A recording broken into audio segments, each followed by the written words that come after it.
So any gardener that's had any moderate success with squash knows this, that when you're harvesting squash, seems like you don't know what to do with it all, kind of overwhelming, and it doesn't really line up always when you want to cook it. So one thing my wife found on, I don't know, Instagram or one of those food channel things that we've been using quite a lot for soups. It also works really good for storing shredded, and today we're doing tromboncino squash. That's what I have a ton of. So you can see right here, I'm going to switch to my neck strap so my hands are free. We've previously frozen several batches of tromboncino squash that we put through the shredder, and tromboncino is not quite as bad as zucchini on moisture level, but this still was patted down between two towels before putting in here. So I'm going to pull these out from the previous one and put them into Ziploc bags. And we can skip ahead after this. I'll skip ahead. You don't need to watch it.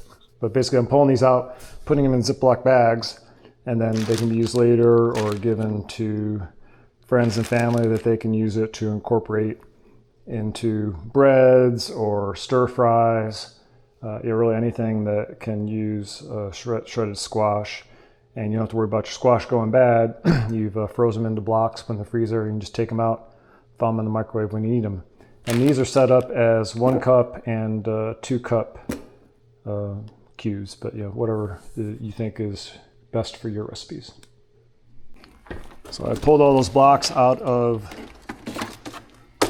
the rubber storage things. Now I'm throwing them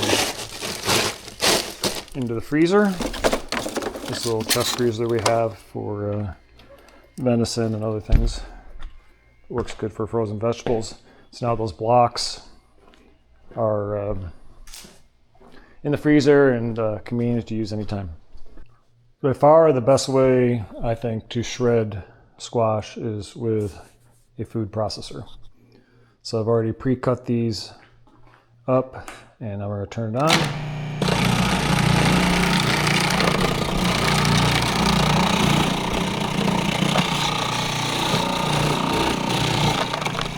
Don't stick your finger down in there. That's why they give you this handy little attachment.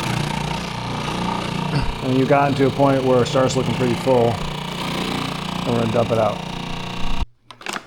So I was able to stuff that whole pile I had there.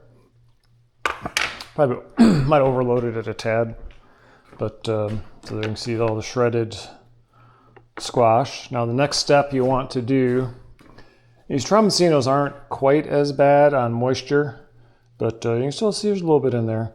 So you want to spread it out on a towel. Some recipes will tell you to salt it as well. That'll help pull the moisture out. So I may throw a little on there. I say this isn't quite as bad as some other squashes. The tromboncino is not quite as high moisture content. You spread it out on the towel, and then you put another towel. Well, we'll salt it too. Get a little bit of salt. Help with preserving it as well.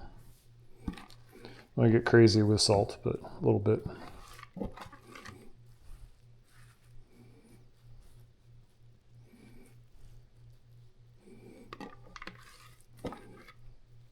So those are chopped to the full. Okay, so I add a little salt over the top of it just to help pull moisture out. So not crazy, but a little bit.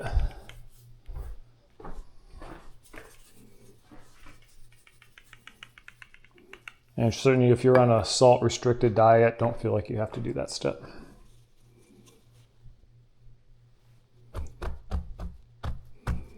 And we're putting another towel on top, and the whole concept here is to try and reduce the amount of water that we're freezing and get it down to more higher percentage of squash.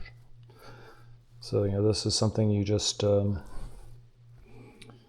going to give it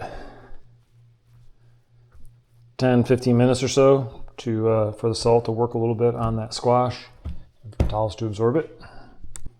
Okay, so I've been working on a couple other things while this has been soaking a little bit in the towel, so we're going to pull this back, and it looks pretty good. Doesn't look too mushy. So grab one of our trays, which are pretty much dry. It's a little bit of a messy process, I think. Kind of gets zucchini or squash everywhere. But basically we're just gonna scoop it up and fill it up to the 1 cup mark. And then if a recipe calls for a cup of some type of squash, zucchini or tromboncino. Most recipes call for zucchini, that's kind of the popular one. This is a great replacement for that. You have pre-measured 1 cup increments.